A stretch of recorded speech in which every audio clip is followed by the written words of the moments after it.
The Idries Shah Foundation podcast. Practical Psychology for Today. Featuring the works of Idries Shah, voiced by David Ault.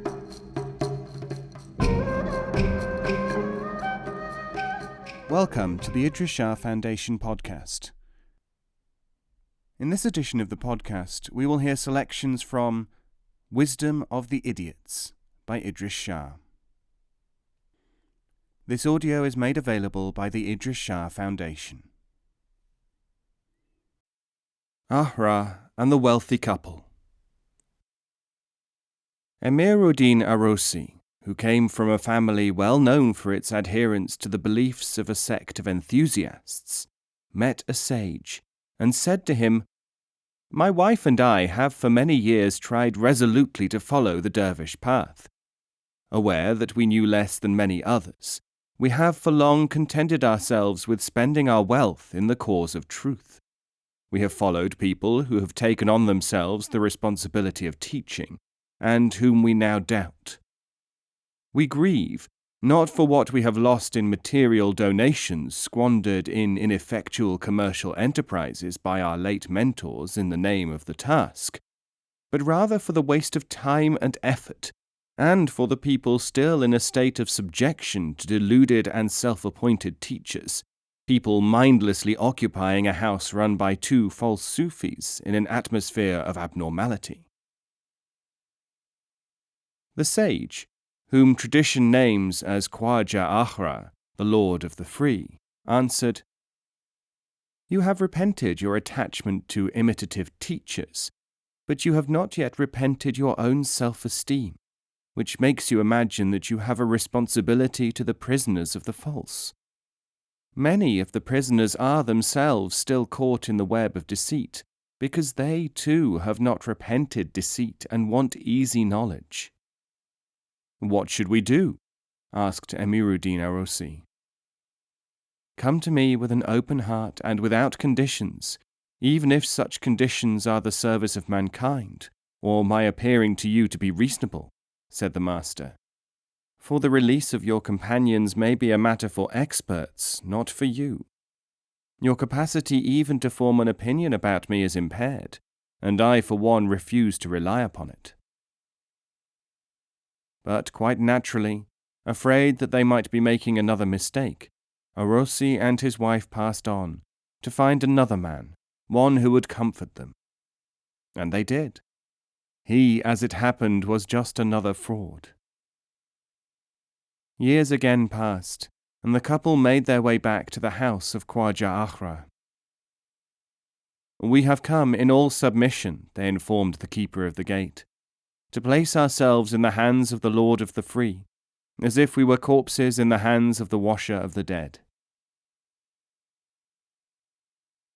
"Good people," said the gatekeeper, "your resolve seems excellent, and much like that of those whom the Lord of the Free would often accept as disciples. But there is no second chance for you in this life, for Khwaja Ahra is dead."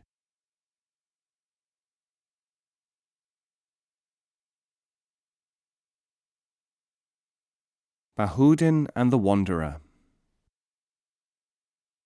Bahauddin el-Shah, great teacher of the Naqshbandi dervishes, one day met a confrère in the great square of Bokhara.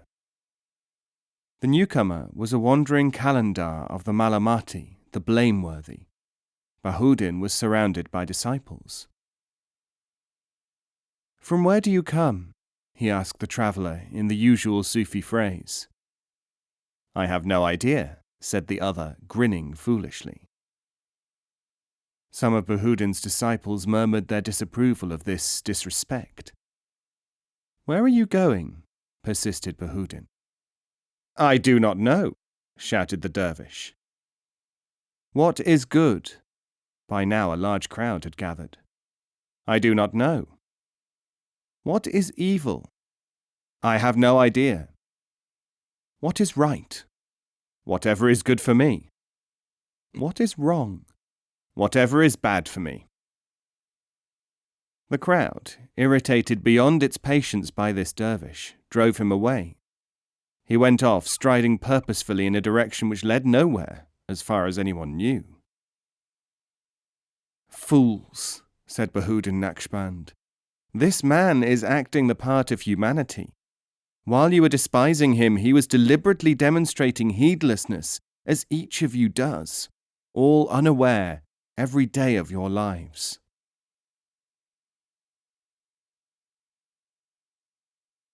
Food and pens. Once upon a time, and this is a true story, there was a student.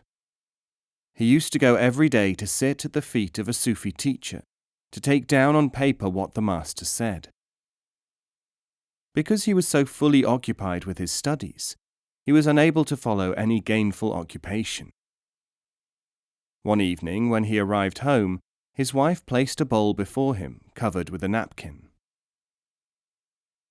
He took the cloth and put it around his neck, and then he saw that the dish was full of pens and paper. "Since this is what you do all day," she said, "just try to eat it." The next morning the student went, as usual, to learn from his teacher. Although his wife's words had distressed him, he continued to follow the accustomed pattern of studies and did not go out looking for a job. After a few minutes writing, he found that his pen was not working well. "Never mind," said the master. "Go into that corner and bring the box you will find there and put it in front of you." When he sat down with the box and opened its lid, he found that it was full of food.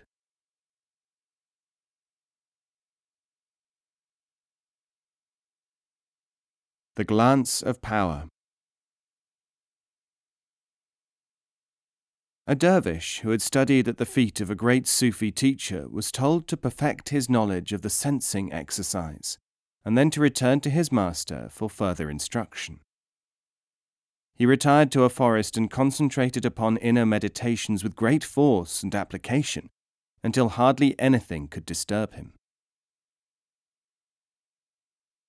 He had, however, not concentrated well enough upon the need to keep all his objectives equally in his heart, and his zeal to succeed in his exercise proved somewhat stronger than his resolve to return to the school from which he had been sent to meditate.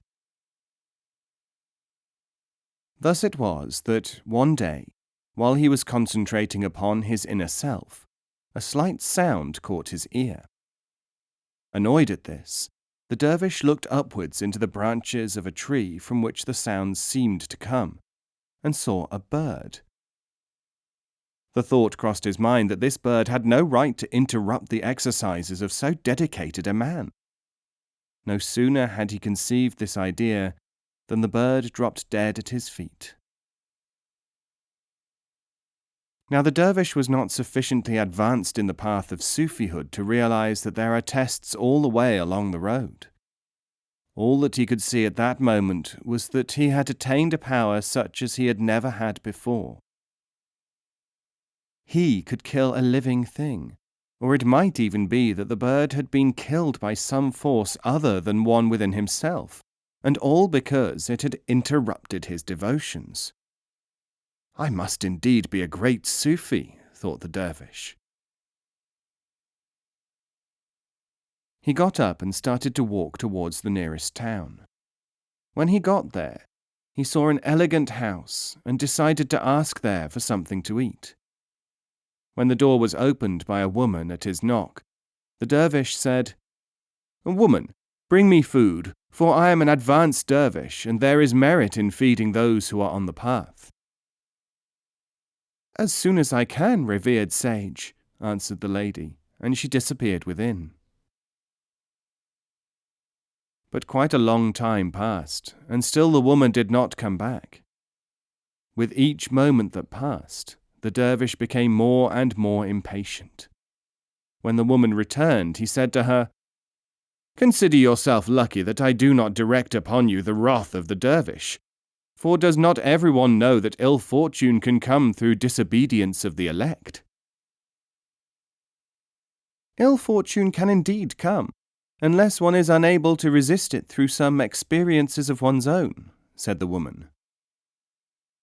"How dare you answer me like that?" the dervish shouted. "And what, in any case, do you mean?" "I only mean," said the woman, "that I am not a bird in a forest clearing." At these words, the dervish was astounded. "My wrath is not harming you, and you can even read my thoughts," he spluttered. And he begged the woman to become his teacher. "If you have disobeyed your own original teacher, you will fail me too," said the woman. "Well, at least tell me how you reached a stage of understanding so much greater than mine," asked the dervish. "By obeying my teacher. He told me to attend his lectures and his exercises when he called me. Otherwise, I was to regard my worldly tasks as my exercises. In this way, though I have not heard from him for years, my inner life has constantly expanded, giving me such powers as you have seen, and many others." The dervish returned to the tekiah of his teacher for further guidance. The master refused to allow him to discuss anything, but merely said when he appeared, "Go and serve under a certain scavenger who cleans the streets in such and such a town." Because the dervish held his teacher in such high regard, he went to that town. But when he arrived at the place where the scavenger worked, and saw him standing there covered in filth, he recoiled from approaching him, and could not imagine himself as his servant. As he stood there irresolutely, the scavenger said, calling him by his name, "Lajawad, what bird would you kill today? Lajawad, what woman may read your thoughts today? Lajawad, what revolting duty will your teacher impose upon you tomorrow?" Lajawad asked him, "How can you see into my mind? How can a scavenger do things which pious hermits cannot do? Who are you?" The scavenger said, "Some pious hermits can do these things, but they do not do them for you because they have other things to do. To you I look like a scavenger because that is my occupation. Because you do not like the work, you do not like the man. Because you imagine that holiness is washing and squatting and meditation, you will never find it. I have attained my present capacities because I never thought about holiness. I thought about duty. When people teach you duty to a master or duty to something sacred, they are teaching you duty, you fool. All you can see is the duty to man or duty to the temple. Because you cannot concentrate upon duty, you are as good as lost." And Lajawad, when he was able to forget that he was the servant of a scavenger, and realized that being a servant was a duty, became the man we know as the enlightened, the miracle-working, the rarely perfumed Sheikh Abdurazak Lajawadi of Badakhshan.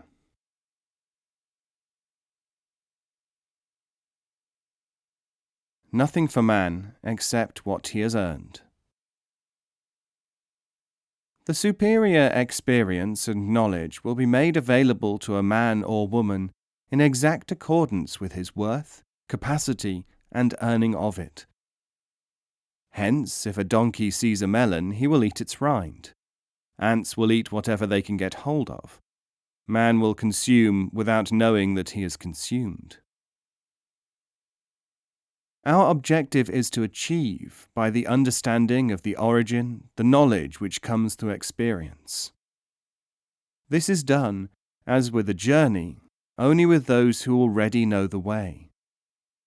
The justice of this state is the greatest justice of all, because while this knowledge cannot be withheld from him who deserves it, it cannot be given to him who does not deserve it. It is the only substance with a discriminating faculty of its own inherent justice. Yusuf Hamadani.